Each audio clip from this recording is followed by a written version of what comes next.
keenya maqaan ishee akka jedhamu akkasumas eessa akka dhufani waaqayyo gooftaan maccaa waldaa burqaa jireenyaa keessatti immoo maal akka godhee fi isa gargaaree fi saba waaqayyo irratti gaggabaastanii dhugamu. Ishi waaqayyoof galanna ta'uun jedha duraan dursee maqaan koo Margee Bushaan jedhama. Waldaan koo iddoon kanaadha. Galanni waaqayyootiif haa ta'u. Dhugaatiin koo asumaan itti fufee kanaan dhugaa ba'u jechuudha. Waaqayyo waan guddaa sanaa godhe. Waan baay'eedha kan inni naaf godhe. Wanta qallis miti, wanta lakkaames dubbatamee dhumus miti. Galanni waaqayyoodhaaf haa ta'u. Waan ani hin beekne, waan ani hin yaadne ol naa godhe waaqayyo maqaan isaa ol.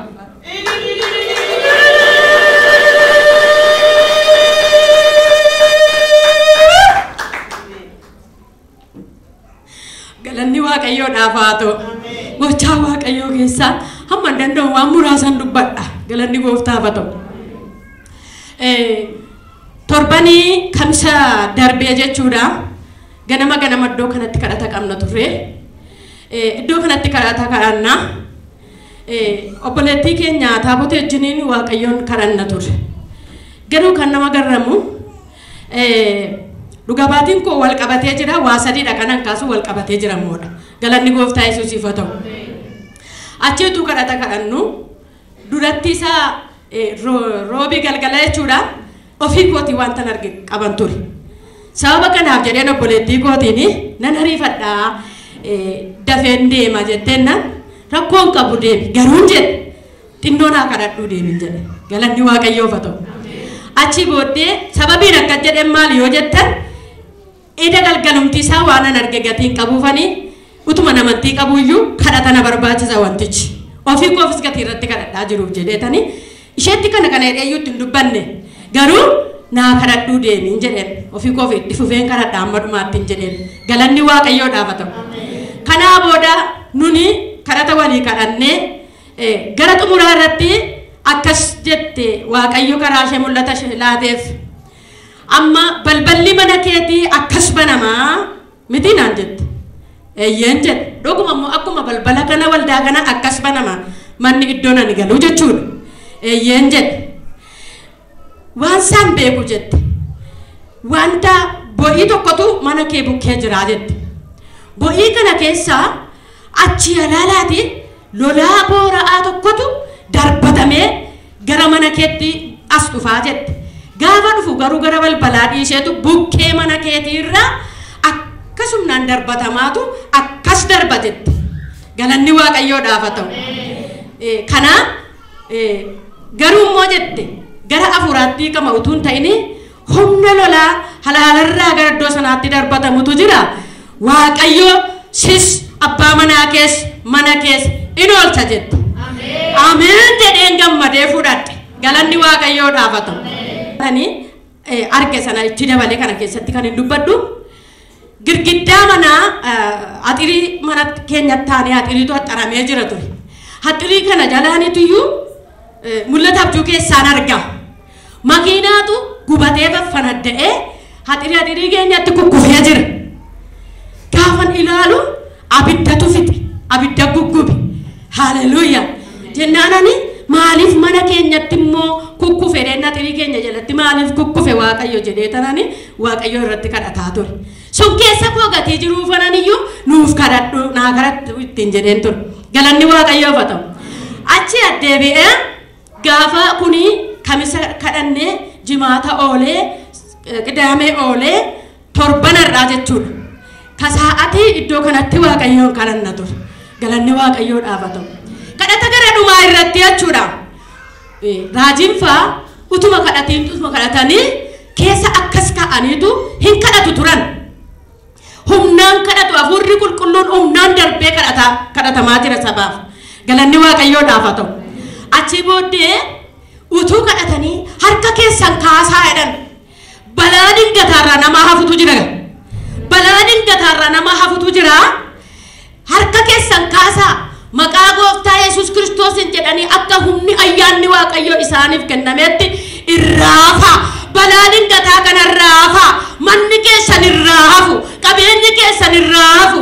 Irraa sin hambisee jedhanii bal'inaan kadhatan. Nadha koo keessa sodaan gatii jiruuf ameen jedhan lafaa ka'ee fudhadhe. galanni waaqayyoodha. Inni kee ariifatee dirri haararra ejjetu. Harki kee aggaamee ulfinaa qabatu.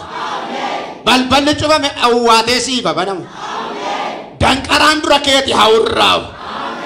Ifaa haaraatti bayi. Jireenyaan milkaayi. Fayyaan milkaayi. Hojiin milkaayi. Kaayyoon milkaayi. Abjuun milkaayi. Barnootaan milkaayi. Isa si qabu qabeera. Isa siidhu hidheera. Isa si danqu danqeera. Isa si dhibbisu dhibbiseera. Isa si abaaru abaareera.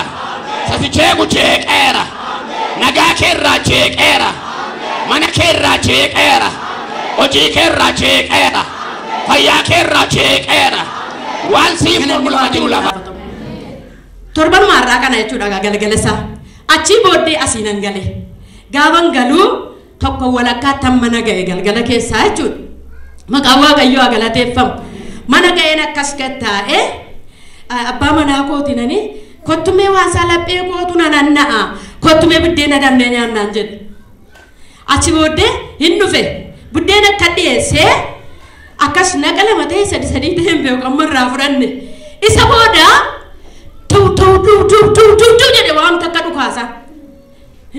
Jigiree koo kanarra nariifate as bukkee koo kanarra akka godhataa jira.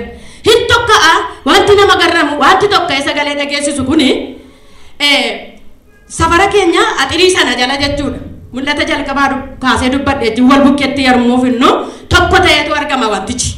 Axirii keenya jala warra qoshee jedhamtu fidanii aliyaandii jaarkaaniitti tuulanii axirii keenyatti hirkisanii karaa gama isaanii keessaanii tuulanii ol baasu. Asiinii aliyaandiin akka kana asiinii gommaan akka kana godooshan immoo bukkee sanatti akkas ijaarratanii qabu. Godoon kun immoo sharaadhaan kan ijaarame mukuma bakkee irraa qoshaasha sana wajjin dhufu fuudhanii dhadhaabanii ijaaran malee muka noormaalii muramee jabaataa miti. Gubachuudhaaf kan mijatuudha jechuudha. Baay'ee humna guddaa kan qabu jechuudha gaafa gubatu jechuudha. Innaa kun godoon kun godoo shantu jira. Manuma keenya ammanaaf ammuma kana baqqaramuma isin teessaniif kanaadha walirraa fageenyi isaa wanti isin garramu.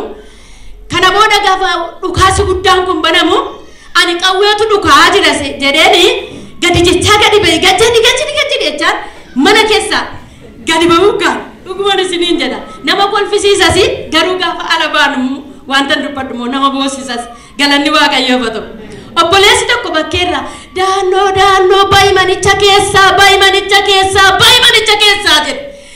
Asuma sakaanii lamaan keenya taf ennee baan bayyasuusim jechaa baan. Gaafa baanu inni akka dhukaasa akka qawweeyyuu miti firaqo akka boombitti dhukaa wanti kun aliyaandii sanaaf gommaatu dhukaa isa. Erga tara gaggare booddeedha kan nuyi kana barre malee duratti hin beekne turre. Galanni waaqayyoodhaaf haa ta'u. Gaafa akkas ilaallu abiddi citee dhufe gibbii keenya keessatti lafa dhadhaa jiru. Humna ol aganna keessaa abidda akkasitti boba'u an takkaas argeen beeku. Garuu inni gaasii wajjin wal qabatee gara sirraan makiinaa qabateera fuuldura makiinaa asii manni iddoo nuti keessa jirru mataan isaayyuu kan nama garramu jechuudha. Maashinii guddaa nadaajiidhaan kan duraan humna dabarsaa turetu manicha keessa jira. Inni ofitti harkisaa jira. Beektu gaa waa'ee gaasii akka inni abidda harkisu. Inni ofitti harkisaa jira fagoorraa gara manaatti as harkisaa jira. Abbaa bonaa isa jedhan yookiis phaapharii jennaan jedhu namoo addanaa immoo boloqqee jedhu namoonni nu immoo abbaa bonaa yookiis abbaa coomaa jennaan manatti naannesseen dhaabee jira. Inni muka akka qabatee jira. Manni inni maashiniin kun keessa jiru immoo kunoo akkas jira. Inni immoo akkasirraan jira. Abiddi bakkee irraa citee aliyaandiin citee akkasumatti abidda baatee dhufee abbaa bonaa sanarratti lafa dhadhaa. Gibbii keessa galee jechuudha waan salphaa miti. Gaafa akkatti dubbadhu salphaa fakkaata. Garuu waan salphaa miti wantichi. Bishaan gaafa fuunee itti nannu bakka hin dide bakka. Hin dide. Akkasin jedhee dhaabbadhe boombaa akkasitti hin qabaan. Yaa waaqa saadiraa kumishee qabdinee goon jedhe. Inni gaafa sana isaan sadan abidda keessaa humna fuutee isaan oolchite. Har'a sanaaf mana koo safara koo biyya koo oolchin jedheen. Hallelujah. Hallelujah. Galanni waaqayyoodhaaf haa ta'u. Kana duwwaa jechuu koo nan beeka. Achi booddee isbii warra bishaan kennan dhadhabanii dhiisanii baqatan gara ispaaltiitti. Kana booda makiinaan safara sanarra baay'inaan jira. Isa bananii gadhiisanii sagalee meeshaa kaasanii tini iyyutti pi godhanii tutti waamutti ka'an. Kana booda humnaa ol jechuudhaan humnaa ol gara makiinaa meeqa akka ta'e beeku kan isaan gadhiisan sagalee iyyaa gadhiisan jechuudha. Achi booddee adagaa abiddaatti bilbilanii bakka irraa fakkaatan nuti iyyuu hin beeknu. Kana booda makiinaan dhufee utuu manni kun hin gubatin utuu nus waan tokko hin ta'in utuu hidhaa keessa gallee mana hidhaattis hin tortorin Waaqayyo gooftaanii akkuma dubbate gaafuma sana galgala asii galeetti kun malee sabulee oole miti. Galanni Waaqayyoof haa ta'u.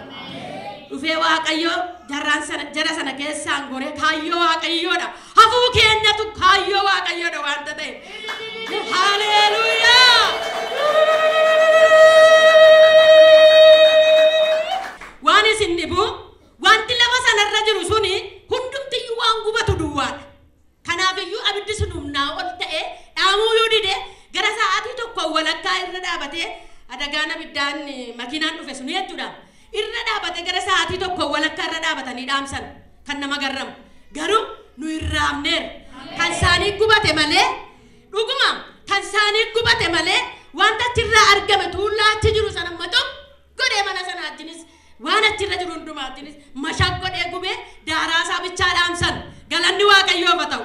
Nuyi garuu lafa meetirii 2 yookiin 3 hin caalle isayyuu moocitee dhufee mana jala bubu'aa jira. Kana hundumaarraa Waaqayyo utuu nu hin gubatin nu hambise. Akkuma irraaftu balaadin gataarraa jedhee Waaqayyo karaa raajii waan isaan beeku kan kooti nana fayyadee fudhadhee irraan hafe manni koos irraafe cittuun tokkoyyuu nu jalaa wanti badee tokkollee hin jiru. Waaqayyoon nu galateeffadha. Haleluuyaa! Waaqayyo galata guddaa haa argatu. Waaqayyo sagalee baasu keessatti waan dubbatuuf qaba firoota koo. An dhuguma asirratti waan hin dubbadhu hin qaba. Yammaa namaaf kadhatamu eeggattanii yoo qabattan waan irraa isin hambisu qaba Waaqayyo. Galanni Waaqayyoodhaaf haa ta'u. Sagaleen Waaqayyo akkasumattiin hin ba'u. Akkasumattiin hin dubbatamu. Kanaaf Waaqayyo akka itti nu oolche lolaa booraa mana bira dhufee darbu sunis sharmaatii walitti qabadhee makiinaa gubatee faffanadhee haxiri jaatti lafa dhadhee sanas ganama kaanu gubataan isaa bakkee kana guutee akkasittiin ta'a wanti adda addaa gommaan adda addaa hariyaandiin adda addaa dhumee mi'i isaan achi keessaa qaban hundumaa dhumee gogaa isaa sibiila isaatu achi guutee jira. Akkuma gaafan argee sanattiin argee isaan sadan wal qabatanii jiruuf walitti deddeebisee sochii dubbachuu barbaada. Waaqayyo guddaadha. Waaqayyoonni kana hundumaarraa nu oolche ammayyuu nuuf haa galateeffamu. Waaqayyo oolchaadha. Waaqayyo danda'aadha. Waaqayyo naa galateeffadhaa dabalaati. Gooftaaf galanna ta'u. Akkasuma kan jechuu barbaadu nama Waaqayyo obboleettii keenya taabotee Waaqayyo mul'ata karaa ishee naa kennee walitti naa daddabalamee raajiin fa'aa akkasitti kadhatanii fudhadhee Waaqayyo karaa isaanii goree akka irratti xiyyeeffadhee kadhadhullee na godhee irraa haftu balaa kanarraa jennaan irraa nu hambise. Raajii fa'aa obboleettii keenya taabotee harka keessan itti qabaatii Waaqayyo isin haa eebbisu naa jedha. Waaqayyo isin haa eebbisu. Ayyaana isaa isiniif haa baay'isu. Hamma dhumaatti jabeessee isin haa dhaabu. Isiniinis Waaqayyo hamma dhumaatti jabeessee isin haa dhaabu. Walitti qabnee Waaqayyoof galata laata.